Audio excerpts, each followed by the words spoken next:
오늘도 암호화폐 시장에 관련된 업데이트들을 들고 인사를 드려보고 있는 크립토 마토입니다. 어제 있었던 바이든과 하원 의장 간의 부채 한도 협상, 합의 없이 다시 한번 종료가 됐다라고 합니다. 실망스러운 소식일 법도 한데 오늘 증시가 그래도 올라가는 이유는 조 바이든과 하원 의장 동시에 디폴트는 없을 것이다 라고 사람들에게 확신을 심어주었기 때문이 아닌가라는 생각이 듭니다. 이런 상황 속에서 바이든과 메카시 부채 한도 협상에 대해서 새 대표를 임명하게 되었다. 이번 주말까지 합의가 가능하다라는 이야기가 나오면서 미국 증시 기분 좋게 상승을 하고 있는데요. 달러도 오늘 좀 올랐습니다. 달러도 오르는 가운데 미국 증시 1%대로 다같이 오르면서 마감을 맞이하고 있는 상황 속에서 비트코인 같은 경우도 살짝 반등의 기미를 보여줍니다. 한때 26,000달러 수준대까지 밀렸었던 비트코인 반등을 이어가며 27,125달러, 이더리움은 1,800달러 위에서 거래가 진행 중에 있습니다. 이어서는 미국 부동산 시장에 관련된 소식, 미국의 지난 4월 주택 착공이 증가하면서 주택 시장이 안정이 됐다라는 것을 알 수 있었다라고 블룸버그가 보도를 했는데요. 저 같은 경우도 미국 소식은 계속해서 듣고 있는데 제가 들었었던 소식은 이것과 정반대였었습니다. 미국의 부동산 시장이 안정화되고 있다와 그렇지 않다. 과연 누구 말이 옳은 것일까? 이어서는 파산해버린 미국의 은행 실리콘밸리뱅크. 실리콘밸리뱅크의 CEO 같은 경우는 파산 직전에 들고 있었던 주식을 모두 처분하면서 나중에 엄청난 질타를 받기도 했었죠. 자, 근데 최근에 그는 이렇게 답을 했다라고 합니다. 내가 실리콘밸리뱅크의 주식을 다 팔 때까지조차도 나는 우리 은행에 어떤 이상이 있는지 전혀 몰랐었다. 엄청난 거짓말이죠. 말 그대로 개돼지들아, 니들이 아무리 지저대도 나는 그냥 모른 척하면은 땡이야 라고 이야기를 한 것입니다. 처벌 안되지롱 배째라고 이야기를 하고 있는 상황. 이어서는 굉장히 재미난 소식이 나왔습니다. 미국과 사이가 좋지 않은 것으로 유명한 이라크 같은 경우는 이번에 자국 통화의 거래 촉진을 위해서 이라크 내에서 미국 달러 사용을 금지하겠다라고 밝혔습니다. 이라크가 달러 사용을 안 한다라고 해가지고 큰 문제가 있겠어라는 생각이 들 수도 있겠습니다만 이런 식으로다가 하나둘씩 달러를 외면하는 국가들이 늘어나게 된다는 것이겠죠. 세계 각지에서 반달러에 대한 목소리가 높아져 가고 있습니다. 다음으로는 미국의 컬럼비아 대학교 겸임 교수인 오스틴 캠벨이 SEC를 비난하면서 이렇게 이야기를 했습니다. 법적 규제 명확성과 합리적인 법적 제도를 원하는 디지털 자산 프로젝트들은 100% 미국에 기반을 둬서는 안 된다. SEC는 디지털 자산 업계의 규제 명확성을 제공할 의지가 없다. 그들은 규칙 만들기를 무기한 거부하고 있다. 이러한 상황은 다른 나라들, 유럽이라든지 일본, 싱가포르 등등의 입지를 높여주는 결과로 이어지게 될 것이다. SEC는 결국 규제 명확성을 제시 못해가지고 법정 싸움에서 불리해질 수가 있겠고 결국 블록체인 기술의 사용 사례가 늘어나게 된다면 미국은 결국 기업들의 신뢰를 잃은 채 뒤처진 상태에서 게임에 임해야 될 것이다라고 이야기를 한 것입니다. 즉 바이든과 SEC가 미국을 망치고 있다. 미국의 미래를 뒤흔들고 있다라고 이야기를 하고 있는 것인데 암호화폐 데이터 분석 업체인 메서리의 창업자도 이렇게 이야기를 했습니다. SEC 매우 비윤리적인 조직이다. 미국은 정부의 부패와 지적 나태함으로 인해서 잘못된 길을 가고 있다 라고 경고를 했습니다. 지금 암호화폐 업계, 법조계, 교육계 그리고 정치권까지 나서가지고 SEC를 비난하고 있는데 그럼에도 불구하고 아무것도 바뀌는 것이 없다라는 거, 지금까지의 상황이 얼마나 답답한지를 잘 보여주는 것 같습니다. 그럼에도 불구하고 아직 늦지 않았다. 지금 이어지고 있는 소송들에서 SEC가 처발리기 시작하면서 변화가 생길 수 있기를 바라보고, 다음으로 해서는 매년 열리고 있는 비트코인 컨퍼런스, 현지 시간으로 18일 드디어 2023년도 축제가 개막이 될 예정이라고 합니다. 한국의 매체에서도 참여를 하게 될 것이다라고 하는데요. 미국 정치권에서 친암호화폐 성향을 가진 의원들도 함께 참석하게 될 것이다라고 합니다. 그 중에는 대선 후보인 로버트 F 케네디 주니어, 비벡 라와스와미, 이름 특이하네요. 라와스와미, 그리고 비트코인의 이모인 신시아 루미스 의원도 참여하게 될 예정입니다. 그 외에 마이클 세일러, 알서 헤이즈, 아담 백, 샘슨 무 등 내노로 하는 인사들이 참여를 하게 되는 해당 행사, 비트코인에 관련된 또 다른 중요 발표가 나올 수 있기를 바라봅니다. 이어서 긍정적인 또 다른 소식 나오게 되었는데요. 수많은 논란 속에서도 꿋꿋이 1등의 자리를 지키고 있는 최강의 스테이블 코인 테더 같은 경우 앞으로 순 영업이익의 최대 15%를 비트코인에 투자하겠다라고 밝혔습니다. 비트코인까지야!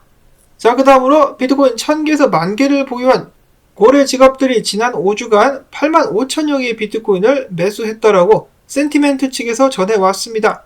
과거 이런 식으로다가 그들이 1월 달에 대규모 매집을 했을 때 비트코인 가격은 34.4% 상승한 바가 있었다라고 하는데요. 자, 과연 이번에도 떡상 나올 수 있을 것인가? 기대가 되기도 합니다만은 지금 현재 달러의 강세가 약간 좀 불안불안하기도 합니다. 달러 이런 식으로다가 거의 아담 앤 이브 만들려는 듯이 상승을 하고 있는 상황. 달러가 강세를 보이면 아무래도 위험자산들 같은 경우는 힘을 못 쓰는 경우가 많기 때문에 이 달러의 추후 움직임을 지켜봐야 될 것 같고, 자, 그 다음에 나스닥과 S&P 500 그동안에 저항을 뚫지 못하고 떨어질 것이다라는 예측이 나왔었는데 오늘 저항을 뚫으면서 대가리를 들이대고 있는 모습이 보여지고 있습니다. 나스닥은 뚫었고 S&P 500은 준비를 하고 있는 상황. 트레이더 SG 분석가 같은 경우는 어제 지속적으로다가 미국 증시 하락을 점쳤었는데 그 의견을 고수하면서 이런 식으로다가 가짜 상승 나왔다가 훅 떨굴 것이다라고 예측을 했었습니다. 트레이더 팀 분석가는 이야기하기를 비트코인 두 가지 시나리오를 예상해 볼 수가 있었는데 지금 중요 구간을 지켰기 때문에 아무래도 26,973달러까지 단기적으로 반등할 수 있지 않겠느냐 라는 예측을 내놨었고요. 그 외에 다른 분석가들 같은 경우는 추가적인 비트코인 하락이 나오기를 바라고 있습니다. 그 자리에서 롱을 치기 위해서 기다리고 있다는 것인데 테디 분석가 같은 경우는 25,000달러 리테스트 한 번만 가주라. 여기서 딱 가면은 내가 매수 들어간다 라고 이야기를 하고 있는 것이죠. 근데 비트코인 같은 경우는 내려가지 않고 일단 반등을 해주고 있는 상황. 다음으로 카스틸리오 트레이딩 분석가 같은 경우는 여전히 나는 중요 구간이 26,310달러라고 보고 있기 때문에 여기까지는 떨어질 것 같다라고 예상을 하고 있었습니다.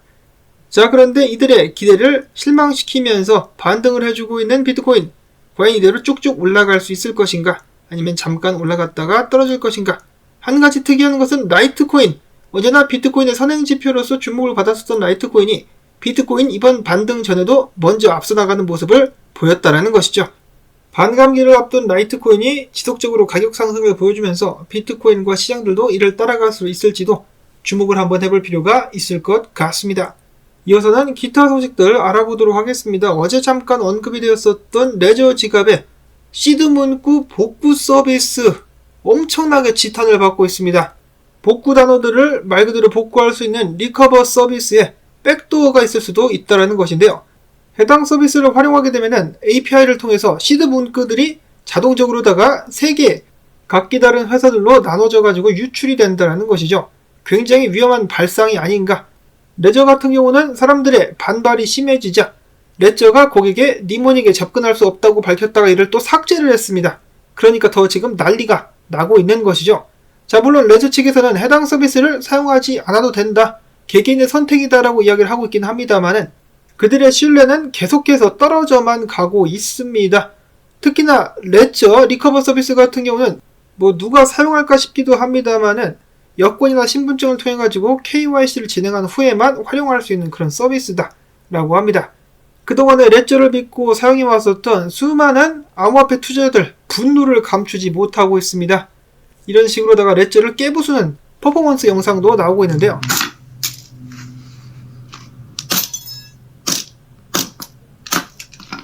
자, 이게 뭔가요? 정말 뭔 난리인지. 불로 지지기까지.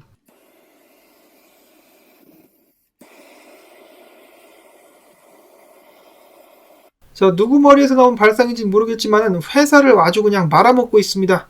이런 식으로 신뢰를 잃어버리게 된다면 정말 회복하기가 힘들지 않을까라는 생각이 드는데요. 반면 한국의 유명 암호화폐 지갑 서비스 제작업체인 디센트 같은 경우는 우리는 레저사에서 어째서 이런 서비스를 진행했는지 전혀 이해할 수가 없다. 개인 키는 절대로 공유하지 않는다라는 이벤트를 이번에 시작하겠다라고 밝혔습니다. 우리는 레저와는 전혀 다르다라는 것을 강조하기 위한 깜짝 할인 행사. 5월 21일까지 디센트 월렛을 구매하는 모든 구매자들 같은 경우 Private Keys are Private 이라는 문구를 장바구니에서 입력할 시 20% 할인을 받게 되는 깜짝 세일 행사. 키코드는 Private Keys are Private 이것을 입력을 하셔야 된다는 것을 기억하시기를 바랍니다. 이어서 최근에 트위터 CEO직에서 물러난 일론 머스크는 밝히기를 트위터는 조만간에 기존의 은행들보다 훨씬 더 효과적인 금융 시스템을 출시할 것이다 라고 밝히기도 했었습니다. 당연히 그 과정 속에서 암호화폐가 활용될 수 있기를 바라보고, 그 다음에 최근에 밈코인 열풍이 불었었죠. 그 중에 굉장히 유명한 유튜버이자 인플루언서인 빗보이 크립토라는 사람이 있습니다. 악명도 높고 어찌됐거나 굉장히 잘 알려진 사람인데요. 이 사람이 자신의 이름을 따가지고 벤이라는 밈코인을 출시를 하면서 나는 앞으로 6개월 동안 내가 들고 있는 물량을 던지지 않겠다라고 사람들에게 약속을 했었는데 아니나 다를까 전부 다 던져버렸다라고 합니다. 와, 완전히 사람들을 속였다라면서 다시 한번 엄청나게 비난을 받고 있는데요. 역시 밈코인은 도박이다. 그리고 그 누구도 믿어서는 안 된다라는 사실을 다시 한번 알 수 있었던 것 같습니다. 자, 다음으로 엑시 인피니티 오리진이 라틴 아메리카와 동남아시아 일부 국가들에서 출시가 됨과 동시에 엑시 인피니티 가격이 17% 상승하기도 했었다 라는 소식이 나왔었고요. 이어서는 전 세계적인 암호화폐 범죄자 도건의 유산, 그러나 남은 사람들이 어떻게 해서든지 살려보려고 안간힘을 쓰고 있는 프로젝트인 루나 클래식 같은 경우 최근에 네트워크 업그레이드를 발표를 했었는데 바이낸스가 이를 지원하겠다라고 밝히면서 약간의 반등이 기대가 된다라는 소식이 나왔습니다. 자, 근데 도건 같은 경우는 최근에 들고 있던 루나마저도 던진 것으로 알려져 있는데 쉽지 않은 상황 속에서 반전 기대를 해볼 수 있을 것인가. 자, 한편 국내 거래소들 루나 자전거래하는 것이 다시 한번 들통이 나면서 많은 논란에 휩싸이고 있다라고 합니다. 한국 거래소들의 자전거래 같은 경우는 제가 방송을 처음 시작했을 때부터 해외에서도 문제가 됐었던 부분인데 아직까지도 하고 있었다라는 것이죠. 무려 8천억 원대 루나 자전거래한 국내 거래소들, 빗썸 코인은 고팍스, 양아치는 영원하다. 그때 당시 불공정 거래, 규제 입법 요구가 빗발치고 있었음에도 불구하고 이 자전거래는 적발이 안 되고 있었으며 법원이 루나를 증권으로 인정하지 않은 한 이 자전거래를 형사처벌하기는 쉽지 않은 것으로 알려져 있습니다. 그래서 자전거래를 처벌할 이 방안이 없다. 만약에 국회에서 암호화폐 관련된 규제라든지 이런 걸 좀 빨리 만들었었더라면은 이런 사태를 미연에 방지할 수 있지 않았었을까라는 그런 생각을 해보면서 오늘 영상 여기서 마무리를 짓도록 하겠습니다. 도움되셨다면 토마토밭의 일당 주기 광고 영상 한 편만이라도 마지막까지 봐주기 꼭 부탁을 드리며 저는 다음에 새로운 소식 가지고 또 인사를 드리도록 하겠습니다. 안녕히 계십시오.